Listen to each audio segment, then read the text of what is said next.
Well, it's good, guys. Welcome back to another video. Yesterday, we talked about how the most likely scenario was that price was going to get rejected off of this fair value gap after sweeping these relatively equal highs and for downside continuation. And clearly, I was wrong, although we did manage to call the fact. One of the scenarios was that yesterday was going to be a inside bar where you do not sweep the low or the high of the previous day's candle just because of how volatile it was, and essentially how the market moves from periods of high volatility to low volatility. But currently, the bullish scenario that we talked about yesterday, like what needs to happen in order for price to go bullish, is now fulfilled. So in this video, I'm going to give you guys the update on what's going to happen today, as well as for the rest of this week, because tensions are high due to the kind of US-China trade war at the moment, rather the truce. But anyways, before we move on, we are going to need to update the spreadsheet. So as of yesterday, we were 52 out of 64. So this will be the first loss that we're taking, or rather the first wrong analysis that we are making in about 2 weeks. So breaking this 2-week win streak. So putting us now at 52 out of 65, which will, let's see here, 52 out of 65 is a flat 80% win rate. I'll take that. So currently we are sitting at an 80% win rate since I've started tracking calls publicly on YouTube since February. So out of 65 calls, I was right on 52 of them. Well, we take that loss and it is what it is. What matters is that I'm right more often than I'm wrong. And so if you are new to this channel, just understand that you are in the right place. And most importantly right now is that price is showing that reversal. So yesterday we discussed 3 scenarios. One is the most likely one where price was going to head towards the outside. The third one being that yesterday was just going to be an inside bar and there was not going to be, any particular move worth taking. And that ended up being, correct. But still, I did mention that the first one was more likely to happen. So I'm going to take that loss. But the second one was, what needs to happen in order for price to go bullish. And essentially, it has to do with this block that you see right here. And so this block is what's known as a bearish order block, right? And in terms of reading order flow, you need price to actually sweep above this order block and come back down to find support anywhere within this range right here. Once you get a candle close above this block right here, that would signify that, hey, price wants to go bullish. And so that has happened. And so let's just see if we can confirm this on the higher timeframes, because we never want to just buy into the lower timeframe noise right off the get-go. We always want to start things off on the higher timeframe so that we are trading in line with the higher timeframe objective and trends. So kicking things off on the weekly chart, just understand that overall we are still in a strong uptrend where anything can happen between this high and this low right here. You can go up, down, left, right, inside, outside. As long as you do not break this low, the uptrend is still intact. Anything coming into, for example, you have this weekly fair value gap right here. You have this weekly order block. You also have this weekly fair value gap, right? A retracement into any one of these is just going to be a retracement in an overall uptrend, right? Otherwise, the trend, the higher timeframe trend, is towards the upside. And so that leads me on to the daily chart. Yesterday, we had a bullish candle, which means purely based off of yesterday's candle, this should be a bullish day. And I think the price action kind of confirms that as well, because this fair value gap right here has been filled already and you get a bullish candle. So today we're just going to, give it the benefit of the doubt, see how price action plays out. And so far, looking pretty good. And yeah, I've already talked about how that bullish scenario that we discussed yesterday came true, which means today we are just looking for areas of interest for price to return back to. And currently price has returned back into this bullish order block right at around the London Open.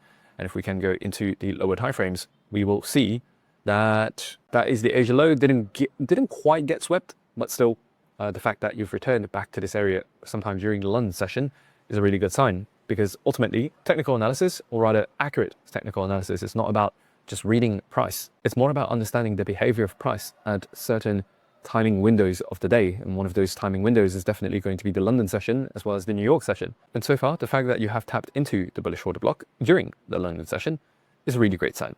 So let me see if there are any other potential, variables, like potentially price could, go lower. We can see that there is a bullish order block right here, and which is definitely a possibility, plus the fact that you have a weak low sitting over here. A weak low, by the way, is a low that does not sweep liquidity. Just to give you an example of a strong high, this high forms after sweeping out this liquidity right here. That's why it's a strong high. That's why the move was aggressive. And that's why price doesn't quite come back to take out that high over there. But on the flip side, when you have a bunch of weak lows together, such as this one, price will eventually come to sweep them out before any sort of strong directional movement. So this currently is a weaker low. Does not signify that this will get swept out though. It just means that if it does get swept out, it will give us a very, very clear setup to, trade the liquidity sweep, filling in the order block and then taking out the Asia lows in an overall uptrend.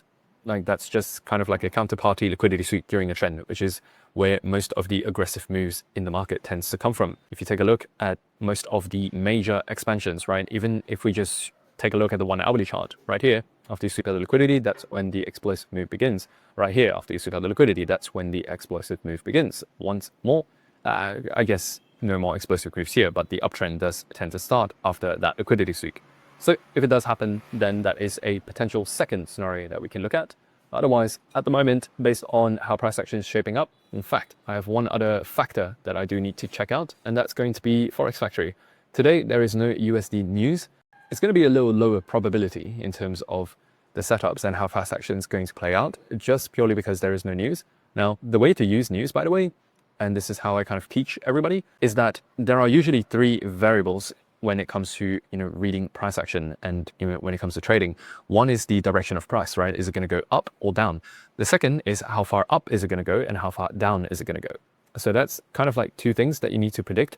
And then there's the third thing, which is your timing, right? What time is it going to happen? Or like when is this move going to happen?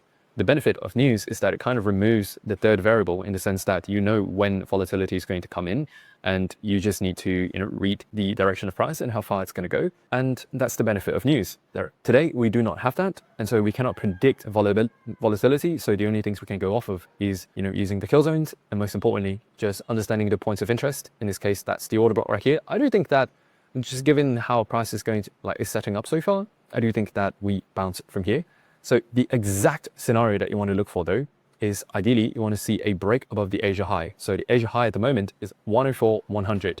If you are able to break above the Asia high, what you want to look for is some kind of retracement before the New York session. So could be anywhere between 6 to 7 a.m., could be even 8 a.m. New York, where you retrace halfway, kind of back into the range, and then boom, that's upside continuation. So essentially a breakout retrace continuation. Today's more likely than not going to be one of those AMD setups, although it is still possible.